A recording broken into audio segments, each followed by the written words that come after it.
going to continue on with lesson 3.6 on solving radical equations. We've been dealing with radical equations pretty much the entire time, so this lesson's pretty easy when we take a look at solving. We're just going to get into a couple of examples that maybe are a little more complicated than others. Let's take a look at our first example. Get over here to a nice pen. I want my blue one back. There we go. So we have the cube root of 5 minus 11x is equal to 3. So when we solve the equation, we want to figure out what x is. Using order of operations, we're going to work backwards. So first we need to get rid of this cube root sign. So take the opposite. We're going to take this to the third power. Whatever I do to one side, of course, I need to do to the other. So this gives me 5 minus 11x on the left-hand side, and then 3 to the third power, which is 27.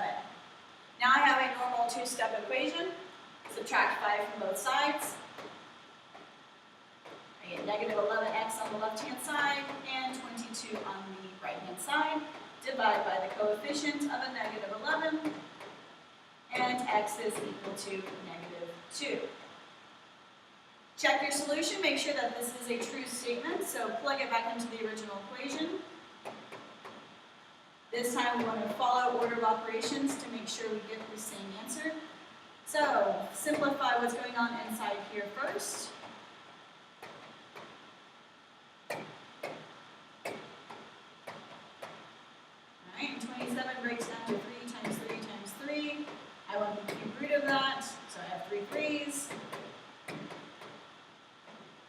This solution checks out. So x is equal to negative 2 is a true answer.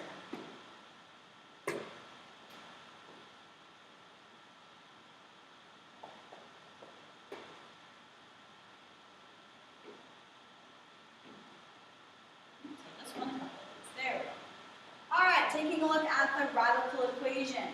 Let's take a look at the word problem of these. The amount of power used by an appliance is given by I is equal to the square root of P over R, where I is the current. So the current is designated by amps, that's the unit of measure. R is the resistance in ohms. You may have heard of some of these terms in your science class. If not, you will get into this in your high school science. And P is the power in watts. So we know what I, R, and P stand for. If the appliance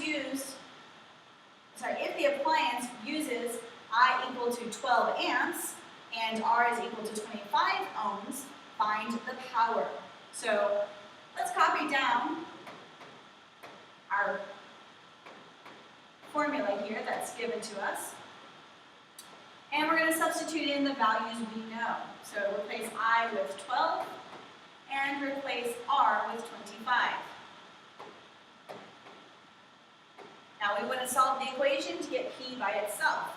So taking a look, we're going to break square root of P over the square root of 25. Try and make that a 5 if we can. Not sure why it's not writing for us here. But that's supposed to say 25. Not sure why it's not. I'm not sure where my writing went.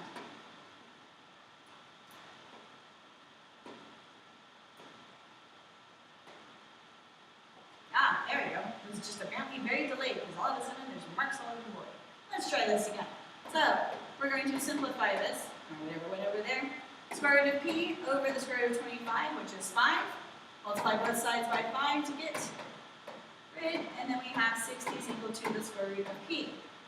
So we want to square this to get rid of that square root sign. So then I'm left with 60 squared, which would be 3,600. That's what P is equal to. And the unit of measure, this is a word problem, so P is equal to 3,600 watts. So make sure you are using your units of measure and make sure you're aware of what's going on with the crazy technology. Sometimes these things happen. All right, let's move up and take a look at some practice problems. Can't see seem to do that on the board, so put it back to mouse function and go over to the computer. There we go. So, first practice problems. Clear off that screen so you can actually read the practice problems. There we go. So, answer these 5 questions. Pause as long as necessary for you to finish them, and then when you're ready, go ahead and move on to the answers.